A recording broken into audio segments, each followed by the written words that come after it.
Welcome to our channel.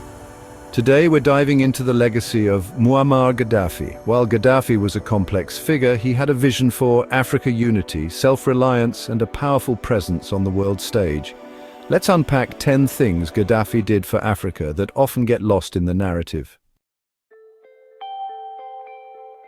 Gaddafi's most ambitious dream, the United States of Africa. Imagine a single African nation stretching from the Sahara to South Africa.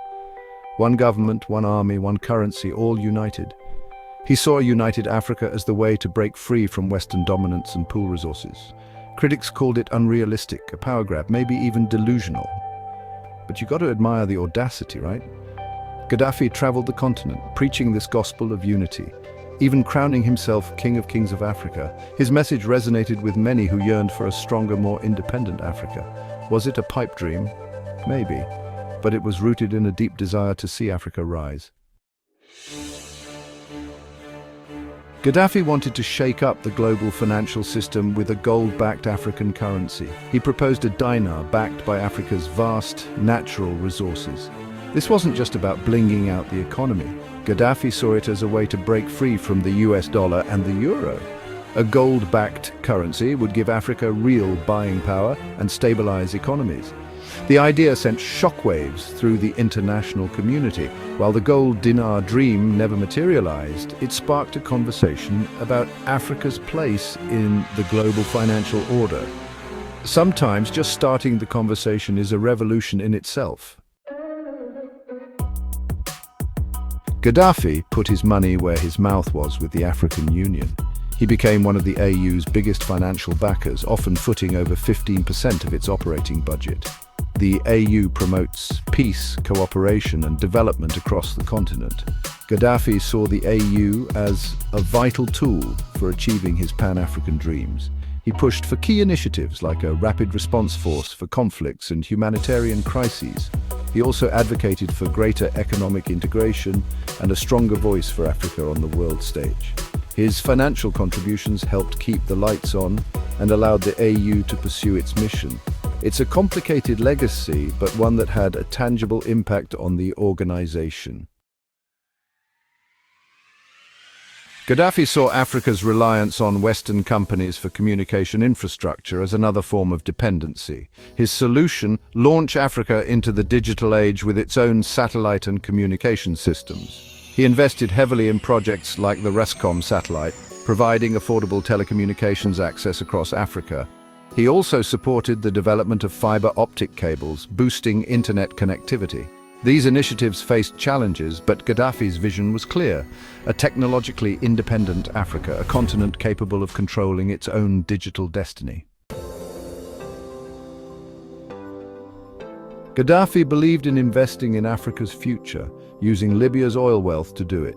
He pumped billions into projects across the continent, focusing on infrastructure, agriculture, and telecommunications. Gaddafi saw these investments as a way to create economic interdependence among African nations. He funded projects like the Great Man-Made River, roads, railways, and agricultural initiatives. Some projects faced corruption and mismanagement, but his vision of a more integrated, economically powerful Africa was clear. He aimed to break free from the cycle of aid dependency, creating a brighter future for the continent. Gaddafi saw the IMF and World Bank as tools of Western imperialism. His solution: create African alternatives like the African Monetary Fund and the African Central Bank. These institutions would be run by Africans for Africans, providing financial assistance without Western strings attached. Gaddafi believed they could promote financial stability and give African nations more control over their economic destinies. Building credible financial institutions is no easy feat, but Gaddafi's push for African-led financial solutions continues to resonate today, a step towards economic independence. Gaddafi's push for a single African passport aimed to allow citizens to travel, work, and live across the continent without bureaucratic hurdles. He saw the passport as a powerful symbol of unity and a way to foster a shared African identity. Gaddafi believed it would boost trade, encourage cultural exchange, and make it easier for Africans to move freely. He started issuing these passports to heads of state and dignitaries as a symbolic gesture. Implementing a continent-wide passport system is a logistical nightmare requiring agreement from all African countries. While the single African passport hasn't become a reality for all Africans yet, the African Union has made strides towards greater freedom of movement. Gaddafi's vision of a borderless Africa continues to inspire, a dream of unity and shared heritage. Gaddafi positioned himself as a champion of liberation movements, providing financial and military support across Africa. From the anti-apartheid struggle in South Africa to independence movements in Namibia and Angola, his support shaped the political landscape. But his interventions often destabilized regions and prolonged conflicts. Gaddafi's support for rebel groups was controversial, sometimes backing brutal dictators and fueling civil wars. His involvement in conflicts was a mixed bag, contributing to both liberation and instability, a complex legacy of support and controversy. Gaddafi invested in basic infrastructure, roads, schools, hospitals, and power grids. He funded projects across Africa, particularly in countries overlooked by Western donors. Gaddafi's infrastructure projects had a tangible impact, improving access to healthcare, education, and essential services. There were challenges, including corruption and mismanagement, but his focus on infrastructure highlighted the importance of investing in development, building the backbone of a functioning society, a legacy of tangible impact.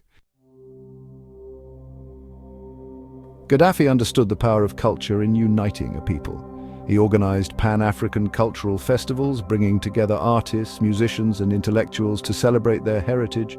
He funded museums and cultural centers, preserving African history and showcasing its rich artistic traditions. Gaddafi's initiatives aimed to counter the narrative of a continent defined by poverty and conflict. He wanted to showcase the beauty, creativity, and resilience of African culture, a celebration of shared heritage and identity. So there you have it. 10 things Gaddafi did for Africa that often get lost in the shuffle. From his ambitious dreams to his controversial actions, Gaddafi's legacy is a complex tapestry of good intentions and undeniable impact. He was a man of contradictions, a revolutionary who became a dictator, a visionary leader who often resorted to brutality. What do you think about Gaddafi's initiatives? Let us know in the comments below, and don't forget to like, share, and subscribe for more insightful